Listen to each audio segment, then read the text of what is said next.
Hello, Dave. Hello, Ethan. It's your dear old friend Santa Claus, and I'm here to tell you that I have gotten into the Christmas spirits. The one spirit. I'm in the Christmas spirit, and I'm here to read you and all the 2,000-inch community a classic Christmas tale called The Night. Nope, not The Night Santa Went Crazy. That's a different one. How the Frank Stole Christmas. It's by Chris, the cartoon-loving geek from Canada, Ciere. And it's a real classic. Every inch down in Inchville liked Christmas a lot, but the Frank who lived just north of Inchville did not. The Frank hated Christmas the whole Christmas season. You're welcome to ask why, but who cares about the reason? They say it could be that he was working too long, or perhaps that everything he kept doing was wrong. But I think the most likely reason of all may have been that his heart was 2,000 inches too small. But just like Dickens' Scrooge and Dr. Seuss's The Grinch, he spent Christmas hating each and every inch, staring at his window with a sour Frankie frown, at the warm-lighted windows in their quaint little town, for he knew every inch down in Inchville beneath was busy making garland out of slightly used teeth. And they're hanging their stockings. He snarled with a sneer, "Tomorrow is Christmas, it fills me with fear." Then he growled with his frank fingers nervously drumming, "I must find a way to keep Christmas from coming." For tomorrow he knew all the Inch boys and girls would rush to their presents like a pack of rabid squirrels, and the noise, all the ear-splitting noise, from listening to those Inch kids playing with their toys, every sound, every toy, would cause his ears pain. It was enough to drive this little intern insane. And then the Inches, young and old, would sit down to a feast, eating everything in sight like a pack of wild beasts. They would feast on Twinkie Wieners and oddly shaped tofu with some Rocky Road ice cream and a ding-dong or two. But Frank hated this food. He would not eat one bit. He'd rather dine in a dumpster than eat all that poop. Nevertheless, the one thing he hated most of all involved every last inch from the tall to the small. They would stand in a circle with their cell phones a-ringing, standing side by side, and you guessed it, singing. And they'd sing, and they'd sing, and they'd sing, and they'd sing, singing for hours like a bunch of dingalings. And the more the Frank thought of this Christmas happening, the more the Frank thought, "I must stop this whole thing. Why, for several long years I've put up with it now. I must stop this weirdness from coming, but how?" Then he got an idea, an awful idea. That Frank got a surprisingly awful idea. "I know what I'll do," the Frank hacked in his throat. "I'll make a cheap Sandy Claus hat and a coat." He cackled and laughed. "What a rotten, lousy trick! With this coat and this hat, I'll look just like Saint Nick. All I need is a reindeer." The Frank looked around, but since reindeer are endangered, there were none to be found. Did that stop the Frank? Why, no. He grabbed his gut and then yelled, "Rover, get over here, you lazy mutt." So he took his dog, Rover, who was trying to escape, and tied a fake antler on with some convenient duct tape. Then he loaded some bags into his broken-down Jeep while Rover grumbled at his master, the creep. Then he gave it some gas, and the Jeep started down toward the homes where the Inches lay a snooze in their town.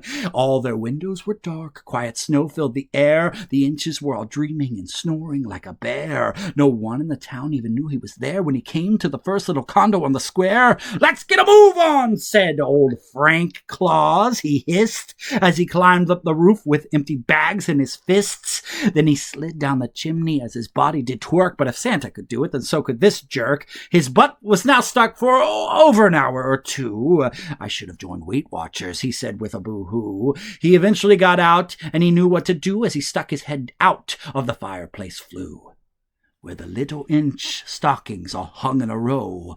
"These stockings," he franked, "leave 'em be? Heck no."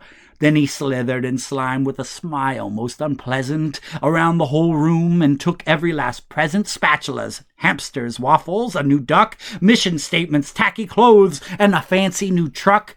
He stuffed them into his bags, and then the Frank, not so nimbly, shoved them all one by one back up the chimney. Then he zipped to the icebox and took the Inch feast. He took the Twinkie Wieners. He left the baking soda at least. He cleaned out that icebox and then yelled, "Huzzah!" The Frank even took their last pack of bologna. He threw all the food up the chimney with glee. "And now," said the Frank, "I'll get rid of the tree." But as the Frank took the tree and started to push, he heard a loud rustling from a small holly bush. He turned around fast, and he saw Dave and Ethan. They'd both been awakened by this festive-looking cretin. The Frank had been caught by these tiny podcasters. When it came to Weird Al, these two were the masters. They stared at the Frank and said, "Santa Claus, why? Why are you taking our tree? Why?" The Frank stood in fear, not knowing what to say. Oh, how he wished these two fellows would just go away. But you know that old Frank was so smart and so slick. Yeah, right. He thought of a lie, and he thought it up quick. "Why, my dear little friends," the fake Santa Claus lied, "I hate to tell you this, but I know that you tried. And well, this tree you both have, my goodness, it's lame. That's why I'm going to get you a better one to claim. So I'm taking this ugly one and burning it with cheer. And I'll get a better one, and I'll bring it back here. Now, be good little boys and go back to bed and make sure that your poodle's been properly fed." And his fib fooled them both. Oh, please. He patted their heads, then he got them some juice, and they went back to their beds. And when Dave and Ethan were in bed with their cup, he took the Inch's tree and shoved it right up. And the last thing he left was a turd in the fire. Then he climbed up the chimney himself, the old liar. He laughed maniacally as he climbed higher and higher on the walls. He left nothing but some hooks and some wires. And the one speck of food that he left on their mat was a crumb that wouldn't even feed a small rat. And the Frank left surprises for all the Inch houses. One house got all of his ex-wife's stained blouses. It was 1:15 dawn. All the Inches were asleep as he packed up his load to the back of his Jeep. He packed up the gifts, the food, and the trees, while Rover chewed up the interior with ease. Several feet up along the side of Mount Gumpit, he rode with his load to the tip-top to dump it. Pooh-pooh to the Inches, he was eerily humming. They're finding out now their Christmas ain't coming. They're waking up now. I know just what they'll say. Their jaws will hang low in a funny sort of way. They'll be sad and so weary with melancholy concern, and loudly they'll all yell, "You rotten lousy intern!" "That's a sound," said the Frank, "that I simply must hear." So he paused, and then he put a hand to his ear. And he did hear a song rising up from the snow. It started in low and then began to grow. But the sound wasn't sad. In fact, it was merry. Pleasant to the ears. To the Frank, it seemed scary. He stared down at Inchville. Then the Frank popped his eyes. What he saw was a very shocking surprise. Every inch down in Inchville, the small and the tall, were playing polka music down by the local mall. They sang and they sang with no presents at all happy and cheerful and having a ball. The Frank hadn't stopped Christmas from coming. It came. Somehow in his eyes it seemed kind of lame, and the Frank, with his loafers, ice cold in the snow, stood puzzled and puzzling. How the heck is this so? It came without a clearance. It came without a sale. They should all be angry, like a convict in jail. He puzzled and he puzzled till his puzzler was sore. Then the Frank thought of something he hadn't thought of before. Maybe, perhaps, he thought, I could be something more. If I would just stop slamming my fingers in a door.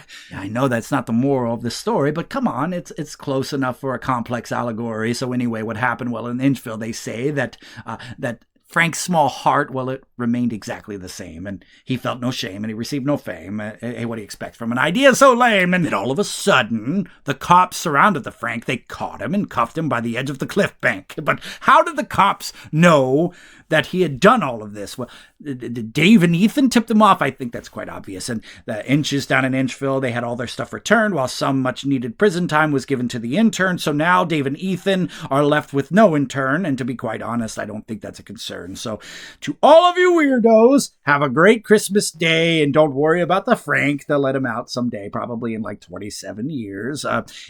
Oh, and by the way, just in case you were wondering, the moral of the story is don't drive down the freeway with rabid wolverines in your underpants. So happy Merry Christmas, happy holidays, Hanukkah, Kwanzaa, the festive Yuletide. Bye-bye. Bye-bye.